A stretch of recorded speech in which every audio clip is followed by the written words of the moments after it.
Welcome to Life Stories. What if the people who raised you, the ones who said they'd always have your back, were the very ones quietly tearing you apart? What if love wasn't unconditional after all, but just another bill you were expected to pay, over and over again, without thanks, without end? Tonight, you'll meet someone who spent her whole life being the safety net for a family that never once caught her when she fell. Until the day she finally decided to cut the ropes. It's a story about loyalty, betrayal, and the quiet, breathtaking moment when you finally choose yourself. Stay with us because sometimes the most powerful breakups aren't with lovers. They're with the people you once called family. Let's step into her world. The chandeliers glittered like frozen constellations above the grand ballroom, casting shards of cold light across the marble floor. I stood alone by the towering glass doors, clutching my tablet to my chest, watching my sister Chloe spin in her $10,000 wedding dress. Every twirl of silk and sparkle of her tiara caught the room's admiration. Laughter erupted around her, the same laugh she'd used 3 months ago when she begged me to co-sign her loan. My name is Lauren, the responsible one, the boring one, the sister who always says yes while the world applauds Chloe for living her truth. Tonight, I'm also the one holding a contract that feels less like a signature and more like a loaded gun. Lauren, darling, why aren't you dancing? My mother's voice, Patricia, always perfectly polished, cut through the music. She stood nearby in a designer shawl, her manicured hand gesturing toward the crowded dance floor where Chloe and her new husband Ryan disappeared into a kiss. Someone has to handle the final payments, I replied, tapping the screen of my tablet. Unless you'd like to take care of the vendors yourself. She wrinkled her nose, the same way she had when I announced I was double majoring in finance instead of fine arts. You're good with numbers, dear. Chloe, she's always been the dreamer. I swallowed the familiar bitterness and smiled, a practiced smile. The kind you learn to wear after 27 years of being the fallback plan. I thumbed open the loan document again, scrolling to the buried clause, Genesis, my best friend and lawyer, had helped me draft, my secret insurance policy. One missed payment, one flake of irresponsibility, and the debt would transfer. Not to me, to the other co-signers. My parents. Across the room, Ryan caught my eye and raised his champagne glass with a smirk. I raised mine back with icy precision, wondering if he had any idea how close they were to detonating the mine they had stepped over so carelessly. The wedding planner, Mrs. Foster, materialized at my elbow. Miss Lauren, the photographer is ready for the sunset shots. Before I could respond, Chloe appeared, dragging Ryan behind her like a prize ribbon. Come on, Lauren, you have to be in these. None of this would be happening without you. If she only knew how true that was. The terrace outside was bathed in gold. Chloe posed against the balustrade, the ocean breeze catching her veil like a white flag of surrender she didn't know she was waving. My parents flanked us, beaming, as the photographer chirped directions. Closer together. Big smiles. This is a celebration. I smiled. I smiled thinking of the email I had received that very morning from Genesis. Bulletproof? She'd written. The clause activates at the first default, and if they leave the country without a payment plan, the liability snaps back to your parents. They signed it too. Never forget that. How could I forget? When the photographer shouted, "Everyone say happily ever after," Chloe threw her arms around me, reeking of champagne and careless promises. I love you, sis. You're the absolute best. Over her shoulder, I saw Ryan checking his phone, his smile dropping away for a flicker of a second before he slipped it back into his jacket. I knew what he was checking. I'd seen the travel reservations. 2 one-way tickets to Ibiza. No forwarding address. No intention of paying back the loan.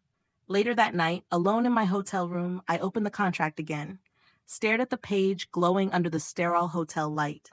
Chloe's flowery scrawl, Ryan's confident slash, my parents' hasty scribbles.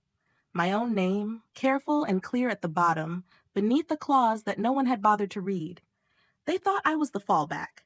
They thought I would always catch them. They thought wrong. My phone buzzed. A text from Chloe. Thank you for everything. Love you forever. Couldn't have done it without you. I didn't reply. Instead, I poured myself a drink, closed my laptop, and listened to the waves crashing far below the cliffs. Counting each one like a clock ticking down to the day everything would finally fall apart. What would you do if your own family treated you like a safety net they never intended to repay? Can love survive when betrayal becomes a habit, not a mistake?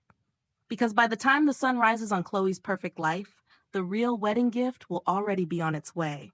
And this time, no one will be able to return it. Continue to part 2. The first payment was due 3 weeks after the wedding.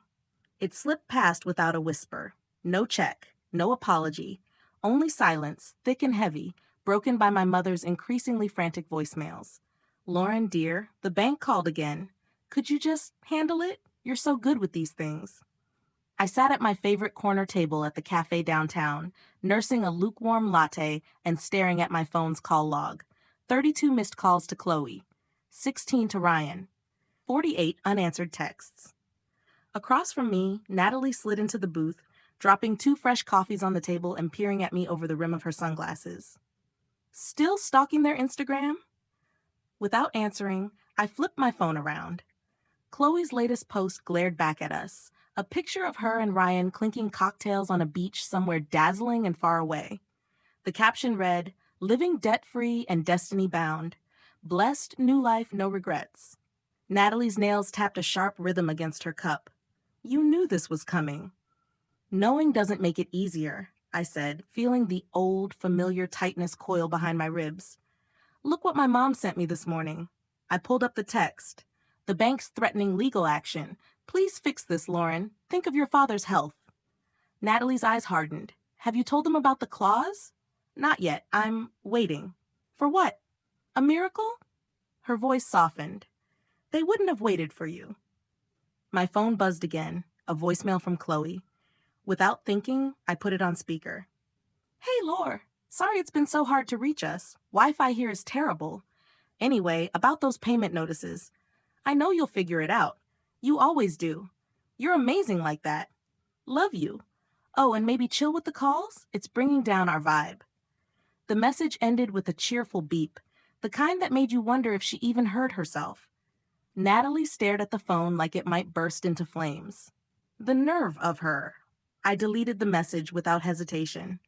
It's not about letting them drown, I said, voice steady. It's about making sure they know how cold the water really is. Natalie leaned closer. Then do it. Send the documentation. Trigger the clause. I pulled up the email draft I'd prepared days ago. The contract with the key section highlighted, the evidence of Chloe and Ryan's international disappearance attached. My finger hovered over the send button. Once you do this, Natalie said quietly, there's no going back. I looked at her. Really looked. Natalie, who had watched me cover medical bills no one else would pay, who had seen me sacrifice college, dreams, vacations, piece by piece, so Chloe could chase every new whim. Natalie, who had been there the night I realized my family didn't see me as a person. They saw me as an investment. I hit send. The confirmation ping felt louder than the bustling cafe around us. To karma, Natalie said, raising her cup. To contracts, I replied, clinking mine against hers. That night, as the city lit up outside my apartment window, my phone buzzed with a message from Ryan. Short, sharp, ugly. Real nice, Lauren. Chloe's crying. Hope you're happy. I didn't respond. Instead, I opened the old folder on my laptop. A graveyard of receipts, bank transfers, text messages begging for help, promises never kept. I started tallying, adding up every dollar, every stolen dream. The total could have bought a house. It could have bought peace. Instead, it had bought me this war. The next morning, the first cracks appeared. The collection agency emailed me, confirming the clause had been activated. Liability officially shifted to Patricia and Charles, the perfect parents who had spent a lifetime telling me to be the bigger person while emptying my bank account behind my back. By noon, my mother was calling nonstop. By 2, my father was texting, "Your mother's in tears. This isn't like you." By sunset, Chloe had posted a new story. A close-up of her puffy mascara-streaked face with the caption, When your own family betrays you, toxic people always reveal themselves. I watched it from my office chair, feeling nothing but a profound, exhausted sadness. They weren't even sorry. They were angry that I hadn't let them get away with it again. That night, I poured myself a glass of wine and scrolled through my photos, the real kind, the ones taken before iPhones, before betrayal wore the mask of a heart emoji. A picture from a long-forgotten summer, Chloe on a floaty, our parents on the beach, and me, off to the side, half-cropped, holding a wallet. Always the one holding the burden while they basked. The ding of a new email broke the memory. It was from the fraud department at the loan agency. An investigation was being opened. Based on the evidence provided, charges of intentional loan default were under consideration.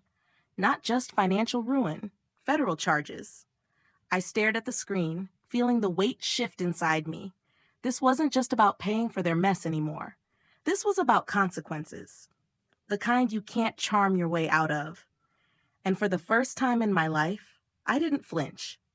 Have you ever reached a moment where protecting yourself meant finally standing alone, even against the people who raised you? Because the next time my family reached out for help, they weren't going to find a safety net waiting. They were going to find a closed door, bolted shut, and locked from the inside. Continue to part 3.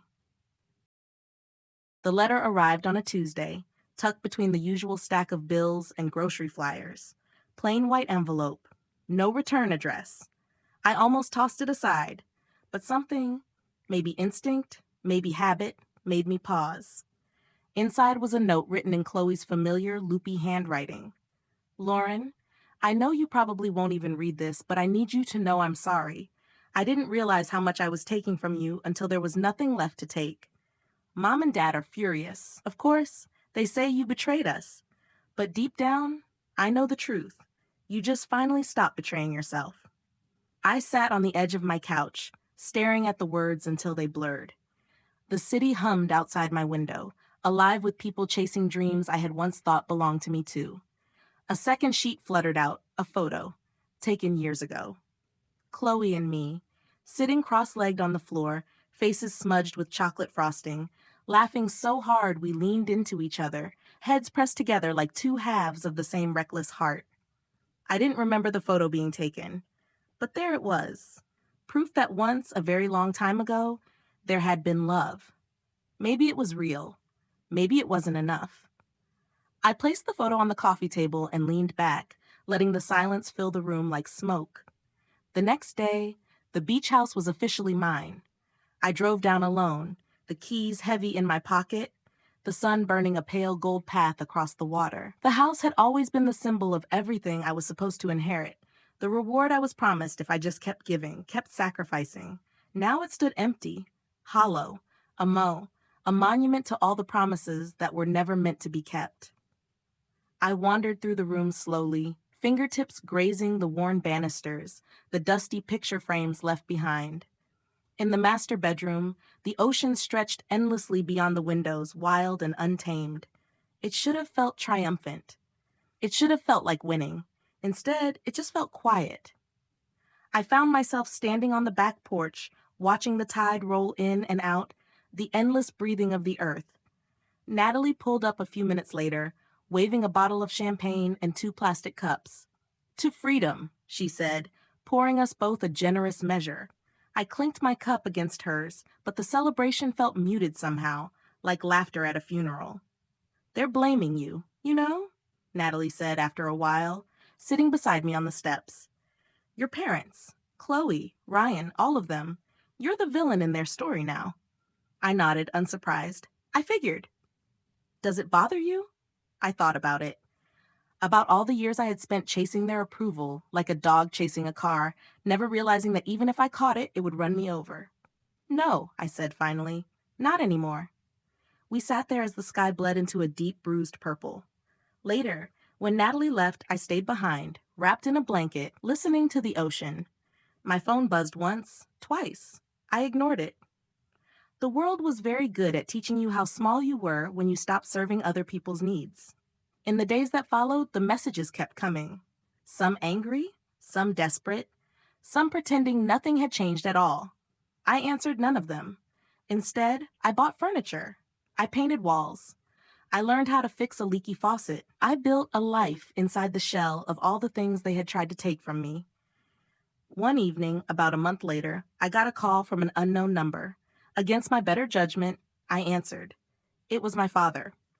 "Lauren," he said, voice rough like gravel, "your mother's not doing well. The stress? It's been hard." I closed my eyes, steadying my breath. "I'm sorry to hear that," I said, meaning it. Despite everything, I didn't wish them pain. "We were wondering." His voice cracked.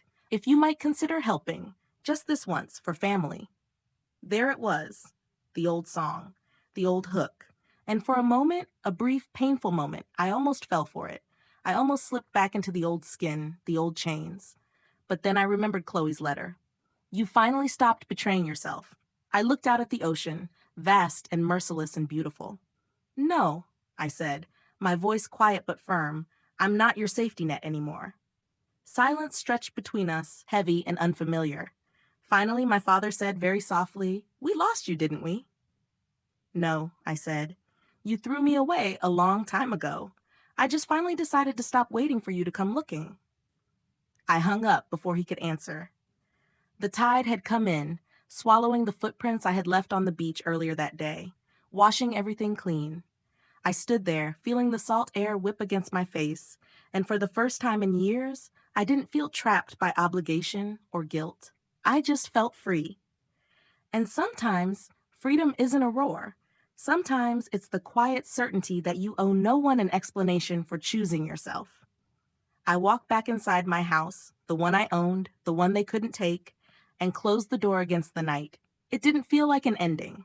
It felt like a beginning. What did this story make you feel about family, loyalty, and choosing yourself? Comment 100 if you love this story. Where are you watching from? Share this story with a friend who needs to hear it. And thank you for being part of Life Stories.